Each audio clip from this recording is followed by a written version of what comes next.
IT 혁명은 카리브해 역사상 가장 중요한 사건 중 하나였으며 흑인 노예 인구가 식민 지배를 전복하고 노예제를 폐지했으며 자신들의 정부를 세웠습니다. 모든 것은 1791년 8월 세실 파티망이 주관한 부하 카이망에서의 부두교 의식에서 시작되었습니다. 그녀의 이야기를 함께 살펴봅시다. 1791년 8월 14일 밤 IT 역사상 가장 중요한 사건 중 하나가 일어났습니다. 이 사건은 부하 카이망 악어 숲에서 일어났으며 이곳은 히스파니올라 섬 북쪽 해안에 위치해 있고 유명한 보아 카이망 동굴이 내려다보고 있는 곳입니다. 또한 프랑스 식민지 항구 카프 아이티엔 근처입니다. 선택된 장소는 상징적이었고 8월 14일 밤 발빛 아래 열린 행사에 참석한 이들에게 용기를 주는 곳이었을 것입니다. 이것은 부두교 의식이었으며 젊은 부두교 여사제, 즉 만보인 세실 파티망과 노예 지도자인 보티부크만이 주재했습니다. 현재의 IT에 해당하는 프랑스 식민지 생도맹그에서 온 수천 명의 노예들이 파티만과 부크만이 의식을 진행하는 동안 참석했습니다. 부크만은 군중을 향해 연설하며 우리의 눈물을 갈구하는 백인의 신의 이미지를 버리라고 호소하며 행사를 이끌었습니다. 우리 모두 마음속 자유의 소리를 들으십시오. 그때 파티만이 앞으로 나와 군중 속에서 춤을 추기 시작했습니다. 후에 전해진 이야기들에 따르면 그녀는 부두교의 영웅인 에르줄리의 영에 사로잡혔다고 하며 그 후 그녀는 크리올 돼지의 목을 베어 제물로 바쳤다고 합니다. 참석자들은 돼지의 피를 이마에 바르는 의식을 치렀지만 다른 자료에 따르면 참석자들이 그들의 목적에 대한 맹세로 피를 마셔야 했다고도 합니다. 이것이 프랑스 식민 통치에 맞선 반란의 시작이었고 결국 IT 혁명으로 이어졌습니다. 그렇다면 이 모든 일의 시작이 된 의식을 주관했던 젊은 만보 여사제는 누구였을까요? 안타깝게도 세실 파티망의 초기 생애에 대한 자세한 내용은 매우 제한적입니다. 그녀가 어디에서 태어났는지조차 논쟁이 있습니다. 일부 기록에 따르면 세실 파티망은 서아프리카에서 태어나 어린 나이에 노예로 잡혀 대서양을 건너 카리브 지역으로 이송되었다고 하지만 이러한 기록들은 거의 확실히 사실이 아닙니다. 1790년대 초반에 그녀가 생도맹 노예 문화에 깊이 뿌리내리고 있었던 점, 부하 카이만 의식에서의 역할, 그리고 당시 나이를 고려할 때 파티망은 히스파니올라에서 태어났을 가능성이 더 높습니다. 또한 그녀의 이름인 세실은 그녀가 프랑스 식민지의 노예 농장에서 태어났음을 보여줍니다. 파티망에 관한 한 가지 추측성 이론은 그녀가 실제로 혼혈이었으며 아프리카에서 태어난 노예 여성과 성이 폰 노이오프인 생도맹의 정착민 사이에서 태어났다는 것입니다. 이 폰 노이오프는 독일과 프랑스, 이탈리아 혈통을 가진 남자로 그의 할아버지는 코르시카의 테오도르 1세였습니다. 테오도르는 파란만장한 삶을 살았습니다. 그는 하급 독일 귀족의 아들이었고 한동안 군인이자 외교관이었으며 이후에는 대령이 되었습니다. 그는 유럽 전역을 여행했고 1736년에 잠시 지중해의 코르시카 섬에서 자칭 왕이 되었습니다. 이 섬이 프랑스의 일부가 되기 수십 년 전의 일이었습니다. 이 이론은 또한 파티만이라는 이름이 그녀의 중간 이름인 아티만에서 유래했으며 그녀의 진짜 성은 실제로 크루아 콰데리드였다고 추측합니다. 이로써 세실은 1811년에 아이티의 여왕이 된 마리 루이즈 크루아 콰데리드의 친척이 됩니다. 일부는 더 나아가 두 사람이 같은 어머니를 두었고 실제로 자매였다고 주장합니다. 이것은 흥미롭지만 매우 추측에 불과한 기원 이론입니다. 파티만의 어린 시절에 관한 다른 세부 사항들은 좀 더 확실한 근거가 있습니다. 파티만은 키가 크고 날카롭고 인상적인 초록색 눈을 가진 여성으로 묘사되었으며 머리카락이 길고 곱고 나중에 혼혈이었다는 이론을 감안할 때 당시 히스파니올라의 대부분의 노예들보다 피부색이 더 밝았던 것으로 보입니다. 그녀는 1771년에 태어난 것으로 여겨지며 따라서 부하카이망에서 열린 의식 당시 나이는 겨우 19이나 20살이었습니다. 따라서 그녀의 부두교 만보 여사제로서의 치르는 10대이거나 어쩌면 그보다 더 어렸을 때부터 시작되었습니다. 부두교는 히스파니올라 섬에서 서아프리카의 종교 전통과 섬에 있던 프랑스와 스페인의 로마 가톨릭 신앙이 융합되어 탄생한 종교입니다. 파티만이 여사제로 훈련받던 18세기에는 부두교가 그곳에서 주요 종교로 자리 잡았으며 노예 인구의 대다수가 이 종교를 믿고 있었습니다. 만보였던 파티만은 다양한 역할을 맡았습니다.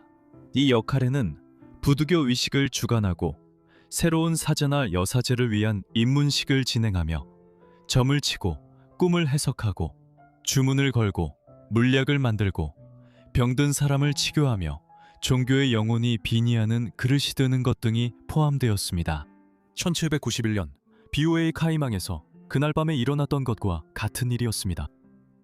그녀의 어린 시절에 대한 이러한 세부 사항 외에도 우리는 파티만이 장 루이 피에로와 결혼했다는 것을 알고 있습니다. 그는 그녀보다 약 10살 연상이었습니다. 그녀보다 연상인 그는 1761년 12월에 태어났으며 이후 IT 혁명에서 고위 군사 지휘관이 되었습니다. 파티만은 1791년에 IT 역사에서 그리고 실제로 카리브해 전체의 더 넓은 역사에서 가장 중요한 사건 중 하나의 시작의 중심적인 인물이었습니다. 200년이 넘는 기간 동안 서인도 제도는 대서양 노예 무역의 중심지였습니다. 이곳에서는 사탕수수 재배와 유럽 시장을 위한 설탕 생산을 통해 막대한 이익을 얻을 수 있었습니다. 하지만 카리브해의 원주민들은 16세기에 천연두와 홍역 같은 유럽의 질병으로 대부분 사라졌기 때문에 스페인, 네덜란드, 프랑스, 영국은 사탕수수 농장에서 일할 노동력을 제공하기 위해 수백만 명의 노예를 카리브해로 이주시켰습니다. 이것은 18세기까지 서민구의 대다수가 아프리카계였으며 기회가 주어지면 그들은 자신들의 족쇄를 벗어던질 준비가 되어 있었다는 것을 의미합니다. 당시 아이티는 히스파니올라 섬의 일부였으며 프랑스가 서인도 제도의 식민지 중 하나로서 생도맹그라는 이름으로 지배하고 있었습니다. 그 기회는 1790년대 초 프랑스 혁명 동안 프랑스 전역에 혼란이 휩쓸면서 찾아왔습니다. 이러한 상황에서 파티만은 1791년 두아카이만에서 부두교 의식을 주관했습니다. 그 이후 IT 혁명에서 파티만의 역할은 부분적으로만 알려져 있습니다. 우리는 부아카이만에서 의식이 열린 지 일주일 만에 섬 전역에서 수백 명의 프랑스인 노예주들이 살해당했고 대부분의 플랜테이션이 노예들에 의해 점령되었다는 사실을 알고 있습니다. 그 후 그들이 장악한 지역은 IT로 이름이 바뀌었고 이전에 노예였던 사람들이 주도하는 체제 아래 세워졌고 10만 명이 넘는 노예들이 해방되었습니다. 수천 명의 플랜테이션 소유주가 이후 몇 달간 학살당했습니다. 이 시기에 그녀의 행적에 대한 정확한 기록은 없지만 파티만은 장 프랑수아 파피용, 조르주 비아수, 장자크 데살린, 투생 루베르 피르와 같은 봉기를 이끈 인물들 가까이에 머물렀을 것으로 추정할 수 있습니다. 그녀의 남편 장 루이 피에로 역시 반란에서 중요한 지휘관이 되었기 때문에 그녀는 정치적, 군사적 지도자들 모두와 가까이 있었을 것입니다. 혁명은 그 후 10년이 넘는 기간 동안 수많은 우여곡절을 겪었습니다. 처음에는 프랑스 정부가 식민지에서 노예제를 폐지하면서 사실상 반군 편에 섰습니다. 그 후 1790년대 중반에 프랑스의 적국인 영국과 스페인이 히스파니올라에 개입했습니다. 하지만 1790년대 후반에는 루베르티르가 점점 더 이끄는 반군이 IT의 통제권을 확보했습니다. 나폴레옹 보나파르트는 1800년대 중반에 다시 통제권을 회복하려 했지만 새로운 전쟁이 일어나면서 IT는 독립을 쟁취하고 아메리카 대륙 최초의 자유로운 옛 노예 국가로 등장했습니다. 파티만의 초기 단계에서의 역할은 매우 중요했으며 그녀가 혁명 내내 배후에서 계속해서 역할을 했을 것이라고 추측할 수 있습니다. 독립 후 IT는 장자크 데살린의 통치 아래 제국으로 선포되었습니다. 사람들은 희망에 차 있었지만 나라는 정치적으로 분열되어 있었습니다.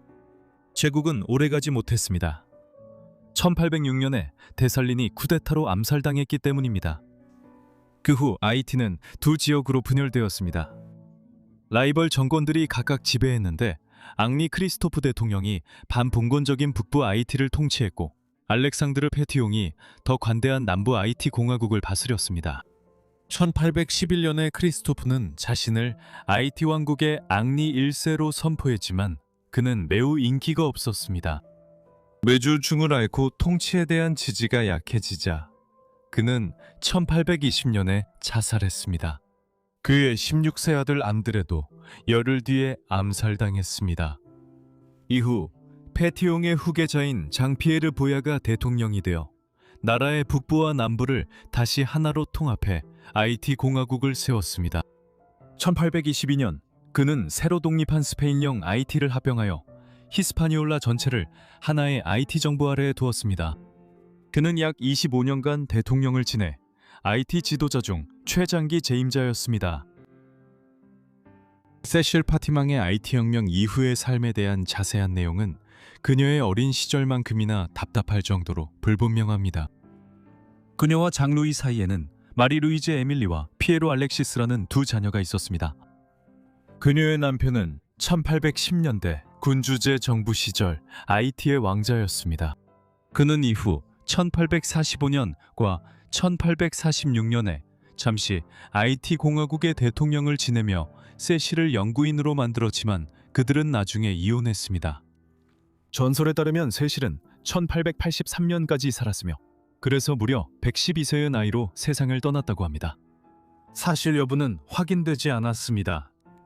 그녀의 삶의 많은 부분과 마찬가지로 그녀가 100세를 넘겼다는 사실과 그녀의 죽음에 얽힌 상황 역시 신화와 미스터리로 가려져 있습니다. 세실 파티망의 유산은 오늘날 매우 폭넓게 이어지고 있습니다. 그녀는 IT 혁명 초기 역사에서 독특한 위치를 차지하고 있지만 이것 자체가 다소 특이한 일입니다. 그녀가 IT에서 부두교 의식과 함께 혁명이 시작된 바로 그 첫날들에 분명히 중요한 인물이었음에도 불구하고 그 이후 그녀의 긴 생애에 대해서는 우리가 놀라울 정도로 아는 것이 거의 없습니다. 너무 오랫동안 그녀의 1790년대 사건에서의 역할은 루이 로베르티르와 데살링과 같은 더 잘 알려진 인물들에 의해 가려져 왔습니다. 하지만 지난 10여 년 동안 새로운 세대의 학자들이 파티만이 1791년 사건에서 맡았던 역할이 IT 혁명과 그 당시 정치에서 여성의 참여에 대해 무엇을 보여주는지에 대해 의문을 제기하기 시작했습니다. 이처럼 그녀에 관한 문서 자료는 제한적이지만 시간이 지나면서 IT의 기록 보관소에서 그녀의 삶에 대한 새로운 세부 사항들이 밝혀지고 있습니다. 하지만 그녀의 긴 생애에 대한 세부 사항은 비교적 적을 수 있지만 혁명에서의 역할 덕분에 그녀는 여전히 IT의 부두교에서 중요한 위치를 차지하고 있습니다. 세실 파티망에 관한 이 영상을 시청해주신 모든 분들께 진심으로 감사드립니다. 여러분께서 흥미롭게 보셨길 바랍니다. 댓글로 그녀의 삶에 대한 의견이나 다른 제안이 있으면 알려주세요. 또한 꼭 댓글로 남겨주시기 바랍니다. 여러분 모두 구독과 알림 설정을 하셔서 제가 영상을 업로드하자마자 바로 받아보시길 바랍니다. 오늘은 여기까지이며 다음 푸같은 라이프에서 다시 뵙겠습니다. 감사합니다.